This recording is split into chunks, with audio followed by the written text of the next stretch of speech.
Assalamualaikum warahmatullahi wabarakatuh. Saya Yana dengan NIM 1062220060 dari lokal HTN 3B. Di sini saya akan menjelaskan materi kedua tentang hukum pidana, yaitu alasan pembenar dan alasan pemaaf dan teori-teori kausalitas. Dalam hukum pidana terdapat dua alasan yang dapat menghapuskan sifat melawan hukum perbuatan, yaitu alasan pembenar dan alasan pemaaf. Alasan pembenar menghapuskan sifat melawan hukum perbuatan sehingga perbuatan tersebut menjadi perbuatan yang patut dan benar. Alasan pemaaf tidak menghapuskan sifat melawan hukumnya perbuatan tetapi memaafkan pelaku karena alasan tertentu.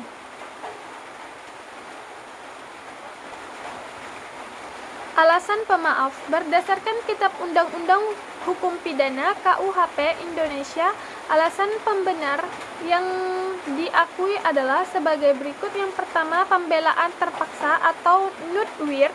Pembelaan terpaksa adalah perbuatan yang dilakukan seseorang untuk membela diri sendiri, orang lain, untuk membela diri sendiri orang lain, kehormatan, kausalitas atau harta benda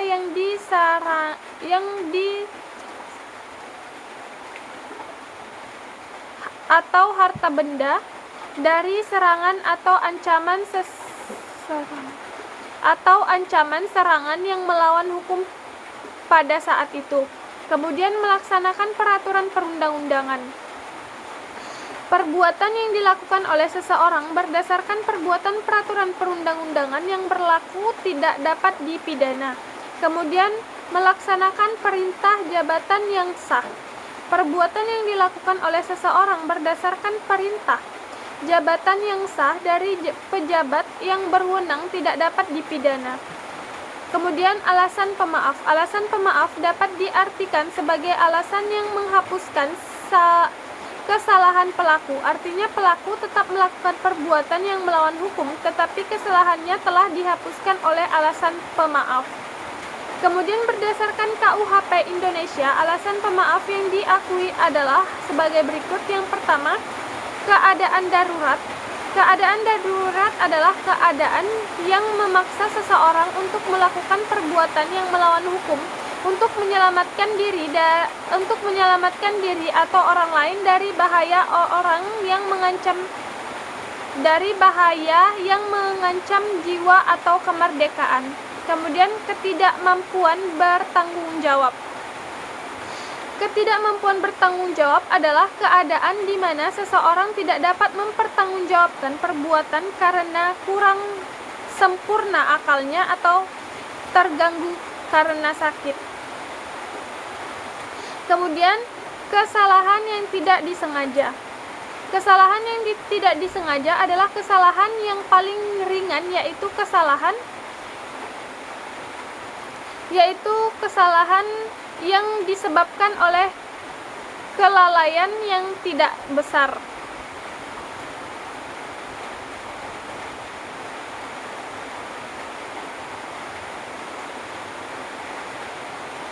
Kemudian perbedaan antara alasan pembenar dan alasan pemaaf. Perbedaan antara alasan pembenar dan alasan pemaaf dapat dilihat dari beberapa aspek, yaitu aspek sifat melawan hukum perbuatan. Alasan pembenar menghapuskan sifat melawan hukum perbuatan sehingga perbuatan yang dilakukan oleh pelaku menjadi perbuatan yang patut dan benar. Alasan pemaaf tidak menghapuskan sifat melawan hukumnya perbuatan sehingga perbuatan yang dilakukan oleh pelaku tetap melawan hukum. Kemudian aspek kesalahan pelaku. Alasan pembenar tidak menghapuskan kesalahan pelaku meskipun perbuatan menjadi patut dan benar. Alasan pemaaf menghapuskan kesalahan pelaku sehingga pelaku tidak dapat dipertanggungjawabkan atas perbuatannya. Kemudian aspek akibat. Alasan pembenar tidak menyebabkan Alasan pembenar tidak menyebabkan pelaku dibebaskan dari tuntutan pidana.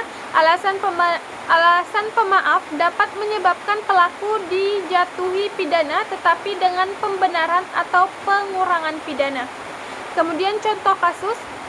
Contoh kasus yang pertama adalah alasan pembenar. Seorang pria membela diri dari serangan perampok dengan memukul perampok tersebut sehingga tewas.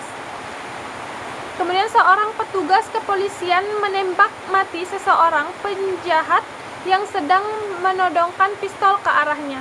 Kemudian contoh berikutnya, seorang dokter melakukan operasi terhadap pasien tanpa persetujuan pasien karena pasien dalam keadaan darurat dan harus segera dioperasi. Kemudian contoh kasus alasan pemaaf yaitu seorang anak berusia 10 tahun mencuri makanan untuk dimakan karena kelaparan. Kemudian contoh kedua, seorang pria yang sedang mabuk mengendarai mobil dan menabrak seorang pejalan kaki karena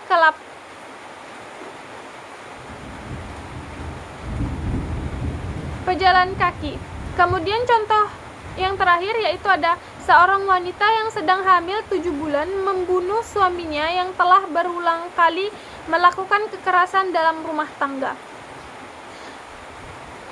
Kemudian teori-teori kausalitas. Dalam hukum pidana, kausalitas adalah hubungan sebab akibat antara perbuatan seseorang dengan akibat yang ditimbulkannya. Kausalitas merupakan konsep yang sangat penting dalam menentukan apakah seseorang dapat dianggap bertanggung jawab atas suatu tindak pidana atau tidak. Kemudian secara umum teori kausalitas dalam hukum pidana dapat dibagi menjadi dua bagian, yaitu teori condition sine qua non atau syarat mutlak, kemudian teori condition sine qua non yang diperlemah. Teori condition sine qua non menyatakan bahwa setiap perbuatan yang merupakan syarat mutlak terjadinya akibat, maka perbuatan tersebut dapat dipertanggungjawabkan secara pidana. Teori ini merupakan teori yang paling sederhana dan paling banyak dianut oleh negara-negara di dunia, termasuk Indonesia.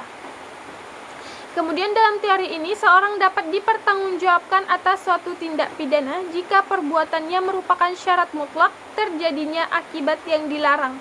Misalnya, seseorang yang memukul korban dengan benda tumpul dan korban meninggal dunia akibat pukulan tersebut. Dalam hal ini, perbuatan memukul korban merupakan syarat mutlak terjadinya akibat kematian korban. Oleh karena itu, pelaku dapat dipertanggungjawabkan atas tindak pidana pembunuhan. Kemudian teori condition sine qua non yang diperlemah menyatakan bahwa seseorang dapat dipertanggungjawabkan secara pidana jika perbuatannya merupakan sebab yang cukup untuk menimbulkan akibat, meskipun ada sebab lain yang turut menyebabkan terjadinya akibat tersebut. Teori ini lebih adil daripada teori condition sine qua non karena memperhitungkan adanya faktor-faktor lain yang turut menyebabkan terjadinya akibat. Dalam teori ini, seseorang dapat dipertanggungjawabkan atas suatu tindak pidana jika perbuatannya merupakan sebab yang cukup untuk menimbulkan akibat yang dilarang, meskipun ada sebab lain yang turut menyebabkan terjadinya akibat tersebut. Misalnya, seseorang yang mendorong korban ke jurang dan korban meninggal dunia karena jatuh ke jurang. Dalam hal ini, perbuatan mendorong korban merupakan sebab yang cukup untuk menimbulkan akibat kematian korban, meskipun ada sebab lain yang turut menyebabkan terjadinya akibat tersebut, seperti kecerobohan korban sendiri.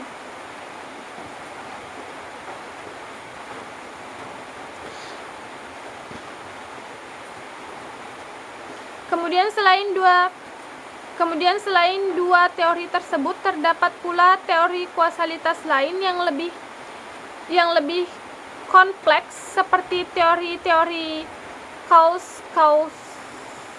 seperti teori-teori kausan sebab utama, teori causa equivoque sebab yang sama, kemudian dan teori causa proxima sebab terdekat.